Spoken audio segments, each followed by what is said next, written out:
I think one of the worst fears that every single barber has, no matter at what stage you're in, is your client leaving you for another barber. And not only just one client, but every single client. Now, in this video, I'm going to go ahead and break down what I've learned from scaling my business from charging $16 a cut all the way to $150 a cut, why clients leave, and really what to avoid in these pitfalls, and like really three main reasons why barbers get this wrong all the time.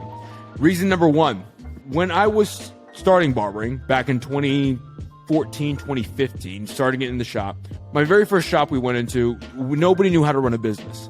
And so we're all just got the bright idea of like, well, we're a brand new shop. We might as well charge $16 so we can at least have some client flow coming in. Because if we charge $16, the other barbers around us are charging 20, maybe 25 or whatever the hell they were charging. We can kind of poach some clients from them and get the business up and running because there was no walk-in flow. In fact, it was like this little hole-in-the-wall place, right? But what we forgot was that no matter what we charged, it didn't help the business whatsoever. And in fact, the first like 6 months, our business was fucked. We had no walk-in flow. There's days where we would have like 3 clients walk in for the whole shop of 6 barbers. What happened was, no matter what we charged, whether it was $16, we did promos for this to even get people through the door. We used to go to the college, pass out business cards. There was a McDonald's literally right around the block from us. We'd go stand out there and pass out business cards, try to talk to people. No matter what we did, we would not get new clients into the business. It would be like crickets. And we thought by keeping prices low, that no matter what, even when we did get clients, they would stay. So eventually built up clientele. However, of course, churn happens in a business, right? And it kind of shocked everybody. We're like, hold up, we're like one of the cheapest barbershops here, right? How are we even losing clients? Because we all do decent cuts. I mean, like, again, of course, we can always do better. But what we didn't account for was that there was always going to be that garage barber charging $5 or $10 that somebody else knew. There's always going to be somebody who charged a cheaper price than us. Now, reason number one why you're always going to lose clients no matter what, and why your clients will always leave you as a barber, is someone is always going to have a cheaper option. There's always going to be a cheaper option than you, no matter what you charge, whether it be $16, which we thought we were undercharging. You can even look at businesses like Dollar Tree. They have the 99-cent store, right? 1 cent less. There's always competition out there. I think they even probably have like a 50-cent store, like 20-cent store. I'm pretty sure there's things out there in competition. And as a barber, no matter what you charge, there's always going to be somebody who charges less than you, who's going to be undercutting you, right? But you should not be worried about that because those are always the clients who are looking for a good deal. Looking back on that, none of those people who left me for a garage barber, who left the business at the barbershop I was working at prior, were any like good clients that we wanted to actually keep to scale the business forward. If you really look at the clients that leave you for a cheaper price, they're kind of like the pain in the ass clients. They're the ones who are too picky for no goddamn reason, and the ones who also don't tip, right? So as a barber, why are you tripping off that? Why are you worried about these people who leave the business? And honestly, you should only be worried about getting clients who respect your business and are fit to move you forward.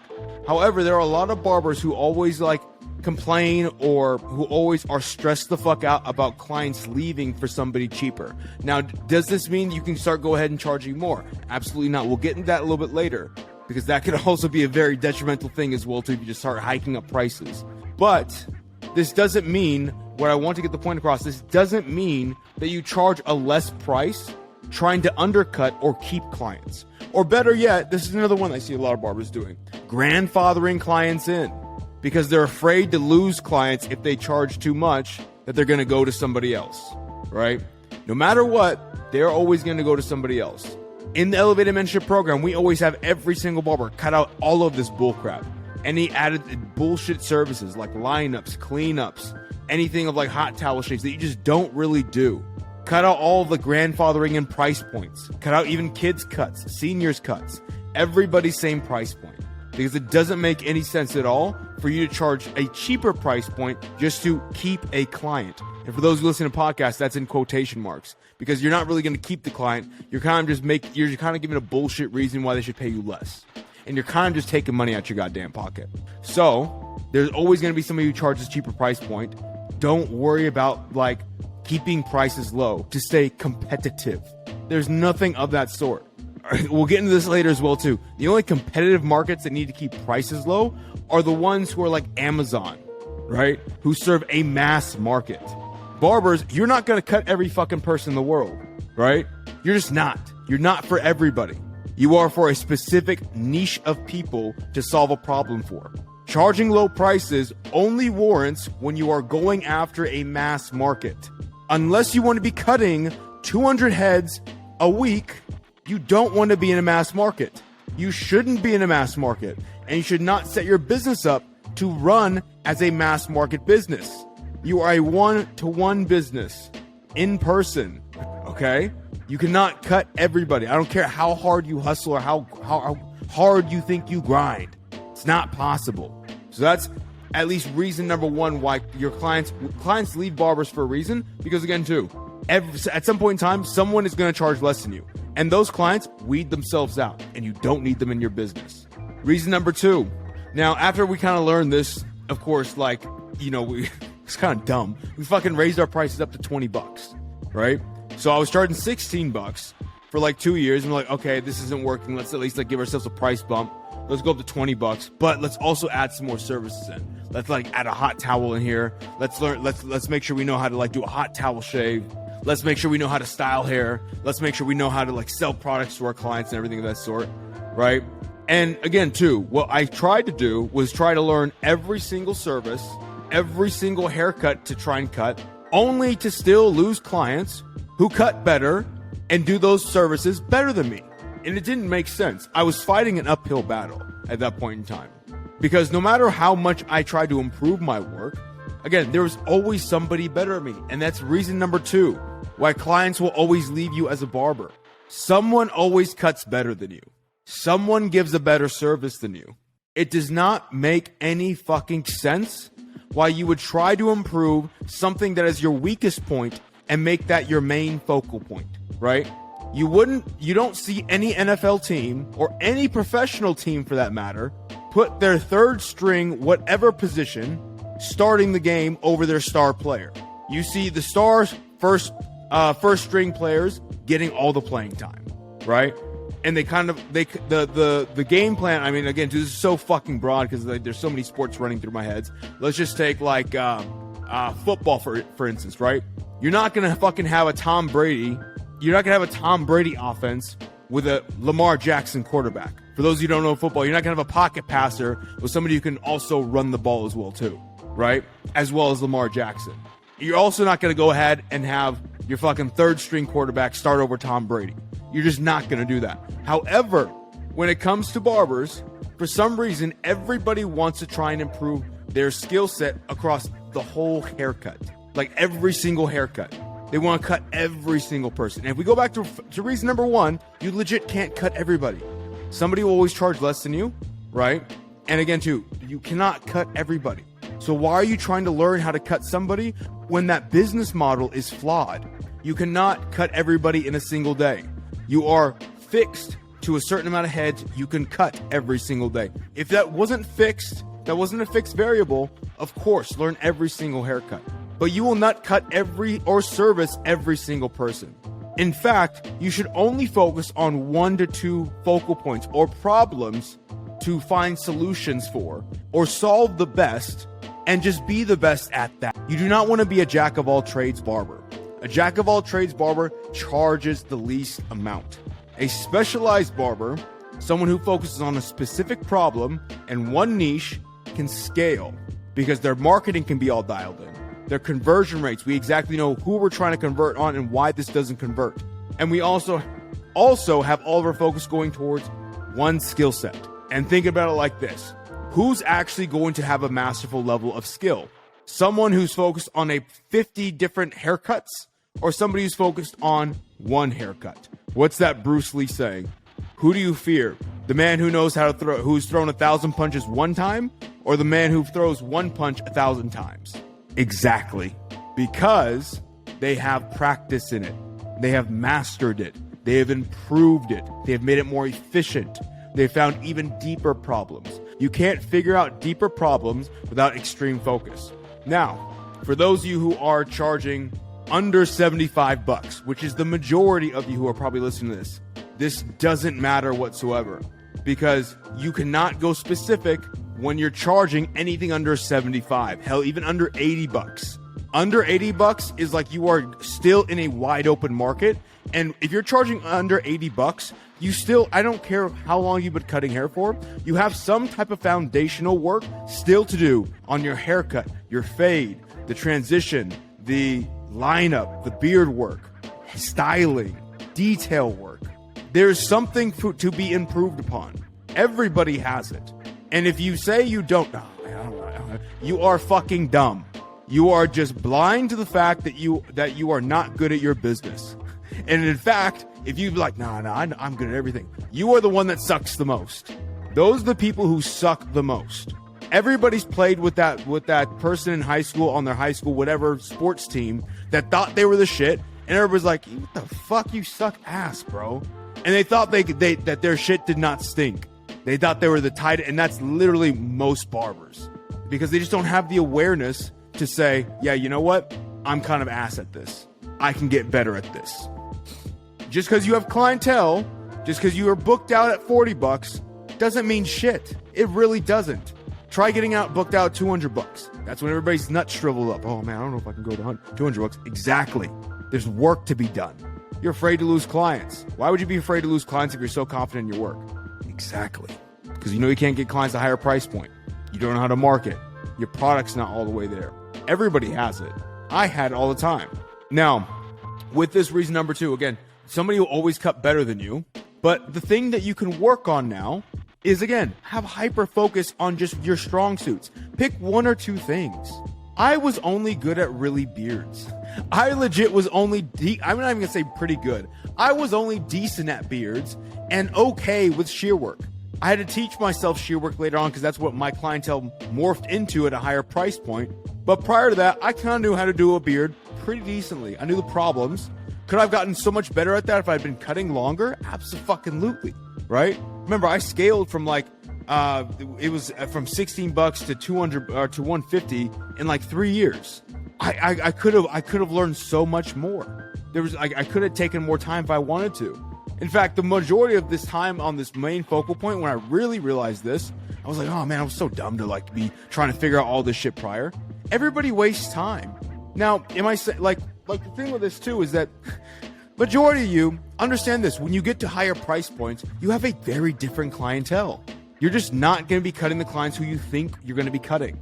You're not going to be cutting the styles. And I kind of laugh at every single barber who does these what's it called? Shear work classes, the coloring classes, or any other type of class, and pays for a lot of education on the hair. And not at like a higher level. At a higher level, that's your built-up clientele. It's paying you high prices. Awesome. But at a lower tier clientele, I kind of laugh like you're kind of wasting time.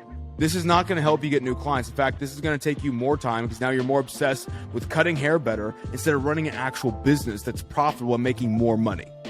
Again, all the great like Apple does this. Apple did this when it was going bankrupt, brought Steve Jobs back. First thing Steve Jobs did was look at every single product they were selling and cut 90% of the product. He just said, we're focused on like 2 to 4 products. That's it. And we're going to be the best at selling these products. Not a smorgasbord of this bullshit. We're not going to compete with Microsoft at that game. They can have the shitty products. We're going to be hyper focused on this. And now they're the world's most valuable company. They've literally created so many jobs for people. The iPhone. Think of what came out of the iPhone. Instagram.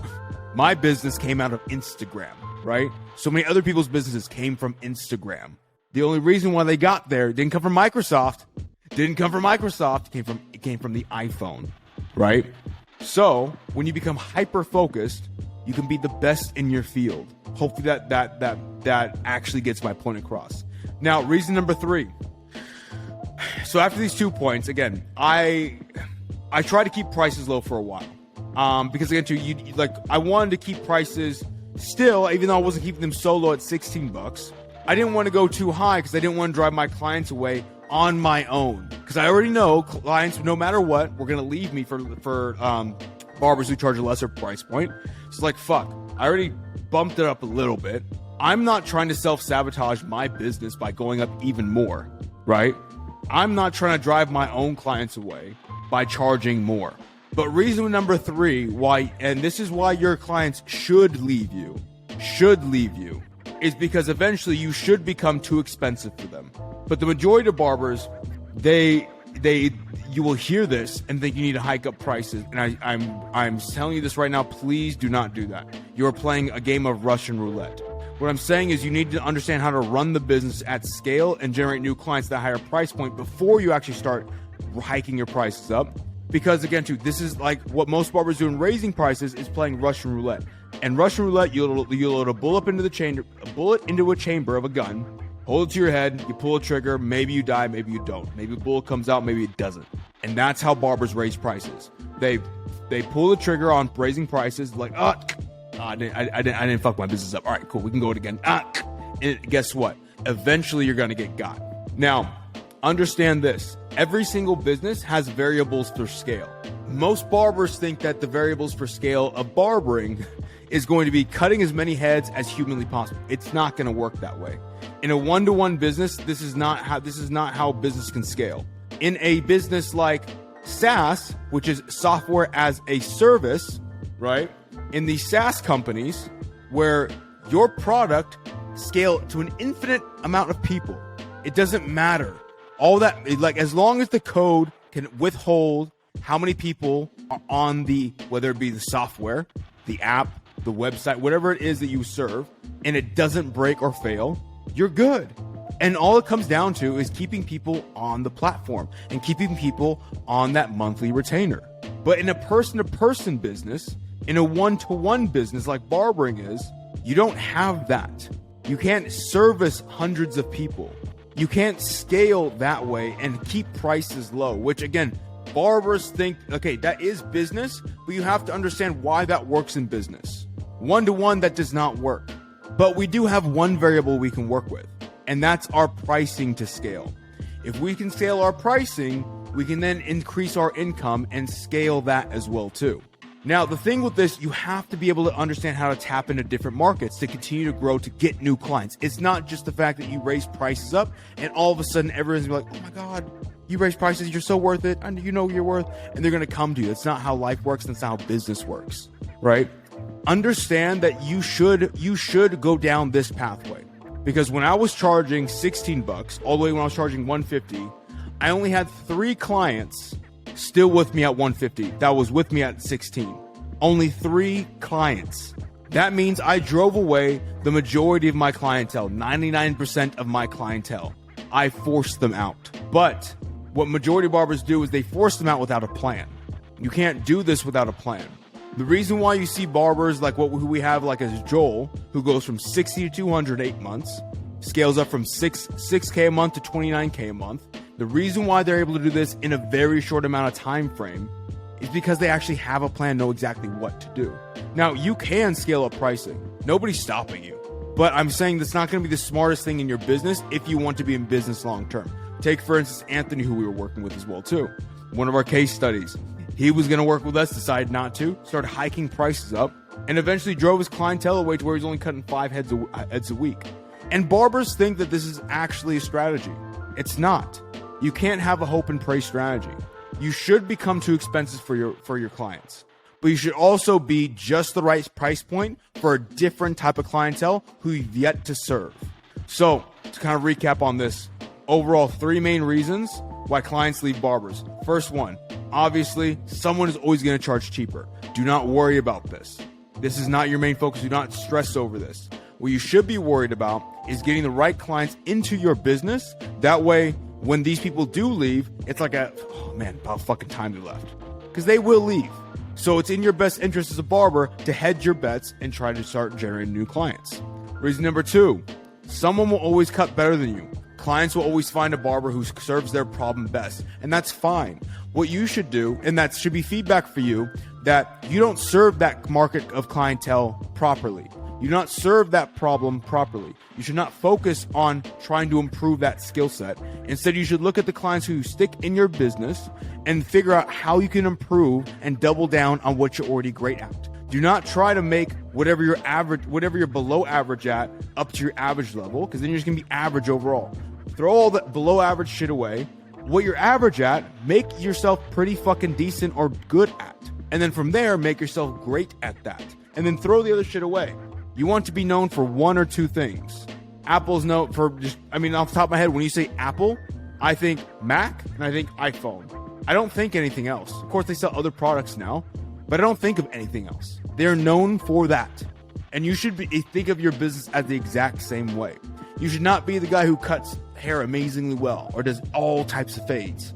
You should just be something and something. That's it. Reason number 3, this is the one you want to become. You want to become too expensive for your clients. You want to learn how to scale the business, scale the income, but make sure you have a plan. Because again, too, you're not going to be able to scale it up, or I should say you can if you want to. I would not advise anybody to go ahead and start scaling it up, taking on more haircuts, because you could it's going to be a pain in the ass, and that sounds like hell. But if you want to cut that many heads every single day, be my guest. But you're going to have to know how to run the business at a higher level, get new clients, and continually scale. Because what happens when you start raising prices up is your new client flow dips down. And the gap that's created from that is the time frame that's going to take you to fill the business back up again. And if you just continue doing what you're doing in the business, that gap is going to get wider and wider and wider if you don't do a damn thing, which is going to take you longer and longer to A, fill the business back up, B, get up to the next price point, C, to actually scale the income, because your income will just be around the same amount, which makes it fucking pointless at that point in time. You'll just be twiddling your thumbs most of the days, hoping and praying that something changes. Now, of course, if anybody wants help on how to do this, this is what we help barbers do in the Elevated Mentorship Program. You can always apply to work with us. I always leave a link down below. You can simply apply, book a call with us, and see if it's a good fit, and then we can go from there. Now, if you did find this video or podcast valuable, make sure you share this with one friend that needs to hear this, because I think overall the barber industry does need to hear this. And other than that, I'll see you guys on the next episode.